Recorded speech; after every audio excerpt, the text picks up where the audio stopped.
नमस्कार, मैं हूं कुमार अनिल। बिहार के मुख्यमंत्री नीतीश कुमार ने अपनी प्रगति यात्रा समाप्त कर ली है और विपक्ष के नेता तेजस्वी यादव ने भी अपनी कार्यकर्ता संवाद यात्रा समाप्त कर ली है। दोनों की यात्राएं दिसंबर महीने में शुरू हुई थी और दोनों की यात्रा फरवरी में लगभग एक ही समय खत्म हुई है। 2 महीने के आसपास दोनों की यात्रा चली।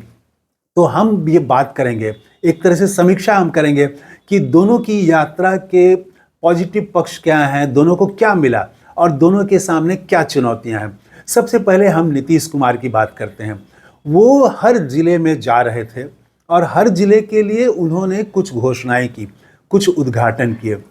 विपक्ष की दृष्टि से ये लग सकता है कि इसका कोई मतलब नहीं है, वो सिर्फ घोषणा कर रहे हैं, कोई ऐसी बड़ी घोषणा नहीं है जो राज्यव्यापी जिसका असर हो। लेकिन जिले के स्तर पर उन्होंने जो घोषणाएं की हैं, तो जनता दल यू का जो भाजपा का जनाधार है, एनडीए का जो जनाधार है, उसमें तो उन्होंने उम्मीद जगाई है।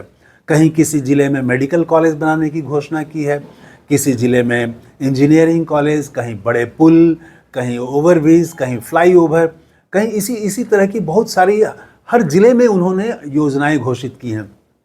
तो विकास का सवाल वो बनाना चाहते हैं नीतीश कुमार और उनकी पार्टी और एनडीए कि नीतीश कुमार हैं, एनडीए है तो विकास है और डबल इंजन, तो इसको वो बनाना चाहते हैं। विकास उनका एजेंडा होगा, एक तो ये बात साफ नज़र आ रही है।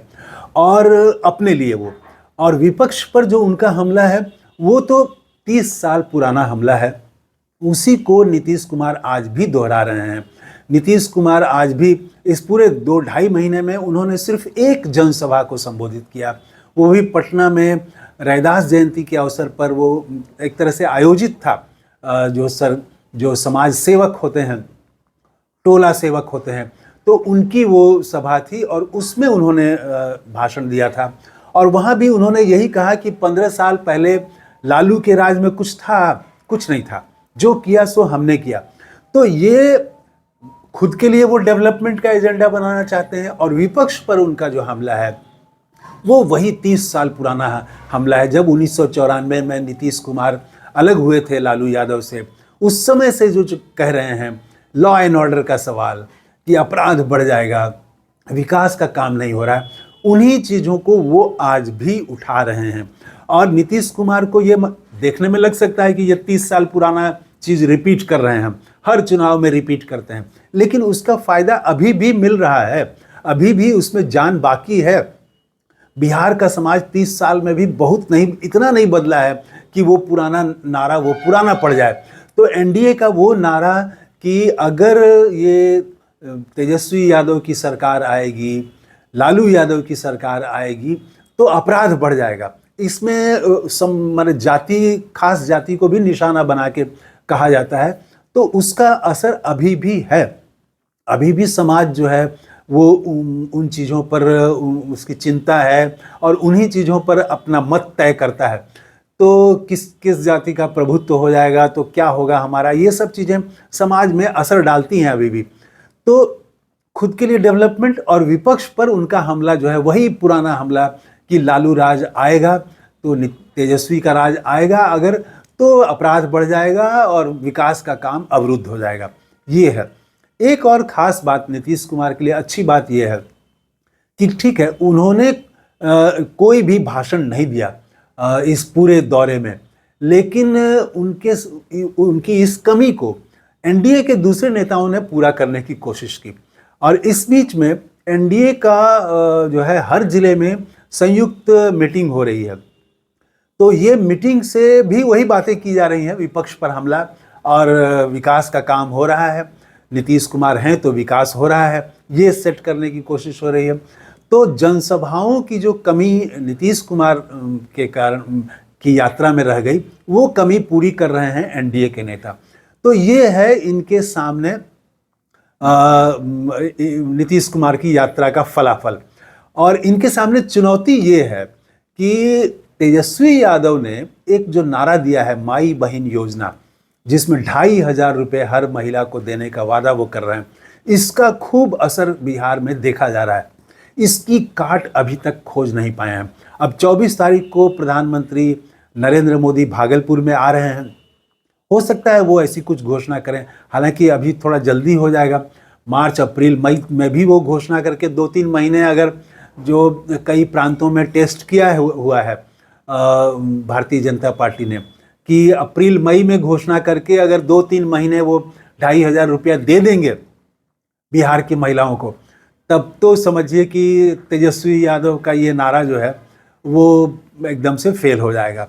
तो लेकिन फिलहाल आज की तारीख में हम बात करें तो तेजस्वी यादव की ये चुनौती, बड़ी चुनौती नीतीश कुमार के सामने है कि महिलाओं का आकर्षण तेजस्वी की उस घोषणा में तो दिख रहा है। ये नीतीश कुमार की यात्रा। इधर आप बात करें तेजस्वी यादव की यात्रा का, तो उनकी यात्रा शुरू तो हुई थी कार्यकर्ता संवाद यात्रा, लेकिन वो अंत होते होते पूरा महिला संवाद यात्रा बन गई। ये उनकी सफलता भी कही जाएगी। हर जिले में उन्होंने कार्यकर्ताओं से भी अपने बात की और महिलाओं की भी अलग से सभा की। हॉल में वो 400, 500, 1000 महिलाएं वो जुटती रहीं और महिलाओं में उत्साह तो बना दिया है तेजस्वी यादव की उस घोषणा ने, माई बहन योजना, जिसमें हर महीने 2,500 रुपया हर महिला को दिया जाएगा। इस घोषणा ने असर तो किया है। दूसरी उनकी एक घोषणा है कि हर व्यक्ति को 200 यूनिट बिजली फ्री देंगे वो हर घर को। इसकी भी चर्चा है, लेकिन उतनी चर्चा नहीं है जितनी माई बहन वाली है। तो ये भी एक धीरे धीरे ये चर्चा बन रही है कि 200 यूनिट बिजली फ्री देंगे ये। तो तेजस्वी यादव की यात्रा से एक जोश तो बन गया है, राजद के कार्यकर्ताओं में उत्साह बन गया है। और इनके जो हमला है, इनकी तरफ से जो नीतीश पर हमला किया जा रहा है वो अब देख लें, उस पर बात कर लें। इन्होंने ये गढ़ने की कोशिश की कि नीतीश कुमार थक गए हैं, नीतीश कुमार के पास अब कोई विजन नहीं है और वो बिहार को अब आगे नहीं ले जा सकते हैं। बिहार को कुछ रिटायर्ड अधिकारी जो है वही चला रहे हैं और उनकी भूजा पार्टी चला रही है। तो ये इसमें दम है और ये बात जो है ये भी जा रही है, नीचे चली गई है एक तरह से कि नीतीश कुमार बीमार हैं, अस्वस्थ हैं। अगर वो जीत भी गए तो मुख्यमंत्री उनको नहीं बनने देगी भाजपा। ये मैसेज कहीं ना कहीं चला गया है। तो तेजस्वी यादव की यात्रा में ये उनका पॉजिटिव पक्ष दिखता है। तेजस्वी के सामने चुनौती वही पुरानी चुनौती है कि क्या वो बिहार में जो सामाजिक समीकरण है उसमें वो कोई बदलाव ला पाएंगे। जो अति पिछड़े हैं, सवर्णों का वोट तो फिक्स्ड है, उनका जाएगा ही, एनडीए को जाएगा ही। जैसे तेजस्वी यादव का भी कुछ वोट फिक्स है, यादवों का वोट, मुस्लिमों का वोट इन्हीं को मिलेगा। लेकिन कुछ जातियां ऐसी हैं जो हिल डुल सकती हैं, जिसमें मोबिलिटी दिख रही है, वो है कुशवाहा जाति, अति पिछड़े जाति, दलितों का एक हिस्सा। तो इसमें अगर तोड़ पाए तेजस्वी यादव, उनके सामने बड़ी चुनौती है और वो कोशिश कर रहे हैं तेजस्वी यादव। जनवरी और फरवरी महीने में उन्होंने 3 रैलियां की अति पिछड़ों की, कर्पूरी ठाकुर की जयंती के अवसर पर, उनकी पुण्यतिथि के अवसर पर। तो जनवरी में जयंती थी, फरवरी में पुण्यतिथि।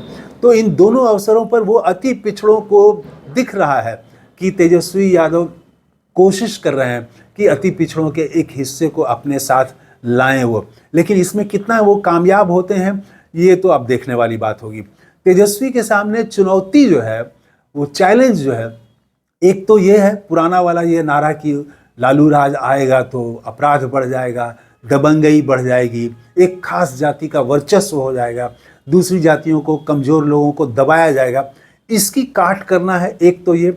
और जो योजनाएं वो घोषित कर रहे हैं, जैसे माई बहन उनकी योजना, अगर नीतीश कुमार ने भी माई बहन योजना की तरह, लाडली योजना की तरह घोषित कर दिया, वो भले अप्रैल मई जून में ही क्यों ना घोषित करें, और उसके बाद अगर वो पहला पेमेंट कर देते हैं 2,500 रुपया वो बिहार की महिलाओं को, तब तेजस्वी क्या करेंगे। तेजस्वी के सामने ये एक सवाल अभी भी बना हुआ है। हालांकि ये अभी ठोस रूप से सामने नहीं आया है, लेकिन ये तो अंदाज़ा ये बात है कि दिल्ली में भी हमने देखा कि कांग्रेस ने भी वो महिलाओं के लिए घोषित किया केजरीवाल ने भी और भारतीय जनता पार्टी ने भी घोषित कर दिया 2,500 रुपया महीना देंगे। अब तो वो पहले कैबिनेट में शायद पास भी हो गया है। तो भाजपा भी ये काम कर सकती है। तब क्या करेंगे तेजस्वी यादव? तो उनके सामने ये एक चुनौती है।